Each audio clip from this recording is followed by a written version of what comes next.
किसान आंदोलन को लेकर बीजेपी की बड़ी बैठक। दिल्ली में बीजेपी दफ्तर में चल रहा है मंथन। बीजेपी अध्यक्ष जेपी नड्डा ने बुलाई बैठक। गृह मंत्री अमित शाह और कृषि मंत्री नरेंद्र तोमर शामिल। यूपी, हरियाणा, राजस्थान बीजेपी के किसान नेताओं के साथ मंत्रणा। कृषि कानून के खिलाफ प्रदर्शन के बाद किसानों के मूड पर चर्चा। 3 राज्यों के 10 सांसद, 26 विधायक बैठक में शामिल। डिनर पर बीजेपी अध्यक्ष नड्डा के साथ चर्चा। केंद्रीय मंत्री बालियान और बीजेपी सांसद सत्यपाल भी बैठक में शामिल रहे। किसानों पर दे रहे हैं फीडबैक। टूलकिट मामले में आरोपी शांतनु मुल्क को मिली 10 दिन की ट्रांजिट रिमांड। बॉम्बे हाईकोर्ट की औरंगाबाद बेंच ने फैसला सुनाया। टूलकिट मामले में एक और आरोपी निकिता जेकब पर बॉम्बे हाईकोर्ट का फैसला सुरक्षित कल आएगा निर्णय। दिशा रवि की गिरफ्तारी पर दिल्ली महिला आयोग ने पुलिस को नोटिस भेजा। पूछा क्या दिशा की गिरफ्तारी में नियमों का पालन नहीं किया गया। दिल्ली के पटियाला हाउस कोर्ट से गिरफ्तार आरोपी दिशा रवि को थोड़ी राहत। पुलिस को एफआईआर की कॉपी सौंपने के निर्देश। दिशा की गिरफ्तारी पर सीपीआई नेता कन्हैया कुमार का तंज। लिखा अगर दंगाइयों का समर्थन करती तो क्या पता प्रधानमंत्री ही बन जाती। दिशा रवि के समर्थन में लेफ्ट। कहा जो भी मोदी सरकार के खिलाफ उठाता है आवाज उसे देशद्रोही और आतंकी करार दे दिया जाता है। बांकुड़ा में डीवाईएफआई कार्यकर्ता मेहदुल इस्लाम को आज किया गया सुपुर्द खाक। नबाना में प्रचार अभियान के दौरान हुई थी हत्या। अजमेर में गरीब नवाज की दरगाह पर चढ़ाई गई पीएम मोदी की भेजी हुई चादर। केंद्रीय मंत्री मुख्तार अब्बास नकवी पहुंचे थे। मुख्तार अब्बास नकवी ने ख्वाजा मोइनुद्दीन चिश्ती के वार्षिक उर्स पर पीएम मोदी का पढ़ा संदेश। अमन चैन की कामना। भोपाल में कांग्रेस कार्यालय में चूल्हे पर पकाया गया खाना। गैस सिलेंडर के दाम बढ़ने का विरोध किया। दिशा रवि केस में ममता बनर्जी का बीजेपी पर निशाना। कहा 21 साल की लड़की के पीछे पड़ा बीजेपी का आईटी सेल। मुंबई में अभिनेता मिथुन चक्रवर्ती से मिले संघ प्रमुख मोहन भागवत। फिल्म स्टार के घर पर हुई मुलाकात। मिथुन चक्रवर्ती ने मुलाकात पर सियासी अटकलों को खारिज किया। कहा मेरा और संघ प्रमुख का रिश्ता आध्यात्मिक। बंगाल में सरस्वती पूजा पर सियासी टकराव। 100 से ज्यादा जगहों पर टीएमसी ने आयोजित की पूजा। सरस्वती पूजा में टीएमसी के बढ़ चढ़कर हिस्सा लेने पर बोले बंगाल बीजेपी अध्यक्ष दिलीप घोष। अपने पापों का प्रायश्चित कर रही है तृणमूल। यूपी के बहराइच में पीएम मोदी ने महाराजा सुहेलदेव स्मारक का किया वर्चुअल शिलान्यास। कहा इतिहास लिखने में हुई नाइंसाफी नहीं भूला जा सकता। चौरी चौरा कांड। पीएम मोदी ने कहा सुहेलदेव के कार्यों को भुलाया गया। 500 रियासतों का एकीकरण करने वाले सरदार पटेल को महत्व नहीं दिया गया। सुभाष चंद्र बोस के साथ भी इतिहास लिखने में न्याय नहीं हुआ। आजाद हिंद फौज के योगदान को वो महत्व दिया गया जो महत्व नेताजी को मिलना चाहिए था।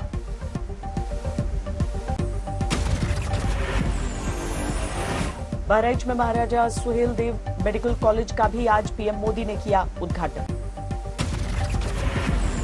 सुहेलदेव स्मारक के शिलान्यास कार्यक्रम में बहराइच पहुंचे थे सीएम योगी। राजभर वोटों पर टिकी नजर पीएम मोदी सीएम योगी के काम की सराहना करते नजर आए। चीन के पेंगोंग में फिंगर 4 की रिजलाइन से हटने की खबर। भारतीय सेना ने जारी किया विजुअल। फिंगर 4 पर अस्थायी निर्माण ध्वस्त करते दिखे चीन के सैनिक। अब फिंगर 8 पर रहेगी चीनी सैनिकों की मौजूदगी। समझौते के अनुसार फिंगर 4 से फिंगर 7 तक इलाके में नहीं रहेंगे भारत चीन के जवान। सुरक्षा बलों से खाली रहेगा ये इलाका। समझौते के बाद भारतीय सेना भी फिंगर 4 से फिंगर 3 पर कर रही है वापसी। जम्मू कश्मीर के अनंतनाग में सुरक्षा बलों पर ग्रेनेड से हमला। पूरे इलाके की घेराबंदी। मध्य प्रदेश के सीधी में बस हादसे में अब तक 45 की मौत। नहर में गिरी थी यात्रियों से भरी बस। अस्पताल में भर्ती बस में सवार 2 लोग। शिवराज सरकार ने मृतक मृतकों के परिवारों को 5 लाख मुआवजा देने का ऐलान किया। राष्ट्रपति कोविंद ने सीधी बस हादसे पर जताई संवेदना, अमित शाह और जेपी नड्डा ने जताया दुख। सीधी बस हादसे में 7 लोगों को सुरक्षित बचाया गया। बस में सवार थे 54 यात्री। हिसार की बीजेपी नेता और big boss star Sonali Phogat के घर चोरी, 10 लाख की नकदी और रिवॉल्वर साथ ही गहने ले उड़े चोर। भारत में दाखिल दक्षिण अफ्रीका और ब्राजील का नया कोरोना स्ट्रेन, दोनों देशों से आए मरीज क्वारंटीन। महाराष्ट्र में लगातार बढ़ रहे हैं कोरोना के नए आंकड़े, 3663 नए मरीज, मुंबई में 461 ताजा मामले। देश भर में 24 घंटे में कोरोना के 9121 नए केस, 11805 लोग हुए ठीक। केरल में कोरोना के नए मरीजों की रफ्तार में कमी, एक दिन में 2884 नए मामले। दिल्ली में 100 से नीचे रहा नए मरीजों का आंकड़ा, 24 घंटे में 1 की मौत। छत्तीसगढ़ में कोरोना वैक्सीन को लेकर सियासत, स्वास्थ्य मंत्री टीएस सिंहदेव का बयान, तीसरे चरण के ट्रायल के पहले कोरोना वैक्सीन नहीं लगाया जाएगा। छत्तीसगढ़ सरकार के रवैये की वजह से कोरोना वैक्सीन के 72,000 डोज पर मंडराया संकट, केंद्रीय स्वास्थ्य मंत्री डॉक्टर हर्षवर्धन ने कदम को बताया दुर्भाग्यपूर्ण। विशाखापट्टनम में बस हादसे के पीड़ित परिवारों से मिले केंद्रीय गृह राज्य मंत्री जी किशन रेड्डी, सभी तरह की मदद का भरोसा दिया। सोलन में मतगणना केंद्र के पास कूड़े के ढेर में मिले मुहर लगे मतपत्र, पुलिस जांच में जुटी। हरिद्वार कुंभ में 3 अखाड़ों ने की धर्मध्वजा नगर प्रवेश और पेशवाई की तिथि घोषित, प्रशासन के साथ बैठक होने के बाद तारीखों पर अंतिम फैसला। राजस्थान के अलवर में 10 लाख की रंगदारी मांगने पर 3 आरोपी गिरफ्तार, फायरिंग में इस्तेमाल हथियार बरामद। एमपी के रेवाड़ी में मिट्टी की खदान धंसने से बड़ा हादसा, 3 मजदूरों की मौत।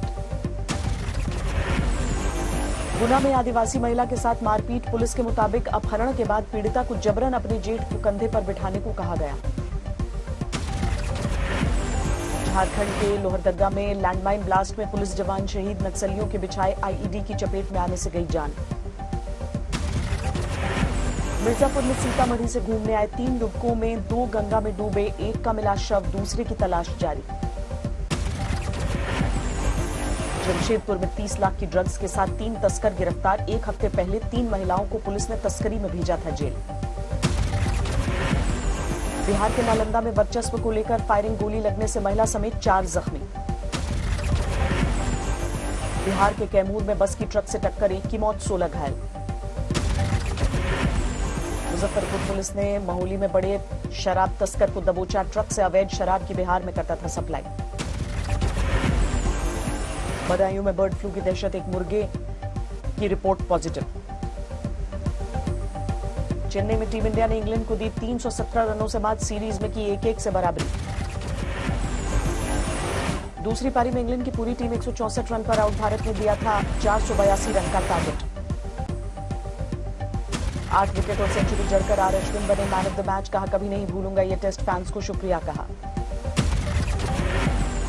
दूसरी पारी में स्पिनर अक्षर पटेल ने चटकाए 5 विकेट, कुलदीप यादव के खाते में 2। पिच पर उठे सवालों पर कप्तान विराट का जवाब, कहा हमारी दूसरी पारी बताती है कि बुरी नहीं थी पिच, बिना कोशिश के नहीं बनते रन।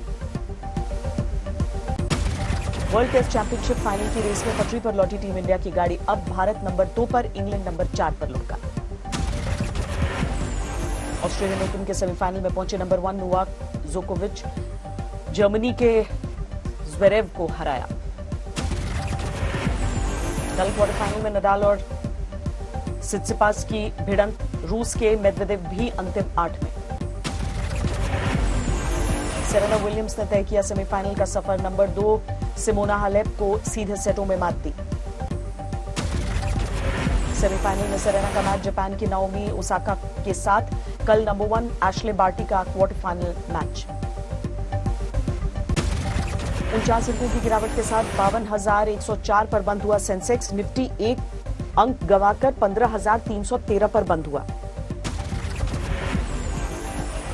लगातार 8वें दिन बढ़े पेट्रोल डीजल के दाम। दिल्ली में पेट्रोल 30 पैसे, डीजल 35 पैसे प्रति लीटर महंगा हुआ। मार्च के पहले हफ्ते में ईपीएफ पर ब्याज दरों के तय होने की संभावना। ईपीएफओ सीबीटी की बैठक में होगी चर्चा। भारत की आर्थिक गतिविधियां प्री कोविड स्तर से सिर्फ 2% नीचे, नोमुरा की रिपोर्ट में दावा किया गया। अनचाही कॉल, ऑनलाइन फ्रॉड पर लगेगी लगाम। सरकार ने किया डिजिटल इंटेलिजेंस यूनिट बनाने का फैसला। अब पहले की तरह नहीं मिल सकेगा ज्यादा रिटर्न। नया कानून आने के बाद बिटकॉइन पर लग सकता है भारी टैक्स। इस साल बंद हो सकती है वोडाफोन आइडिया की 3G service. Company 4G service पर करेगी फोकस।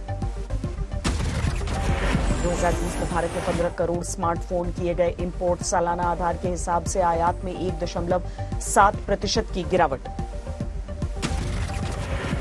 जनवरी में निर्यात में हुई 6.16% की बढ़ोतरी। आयात भी 2% बढ़कर हुआ $42 अरब।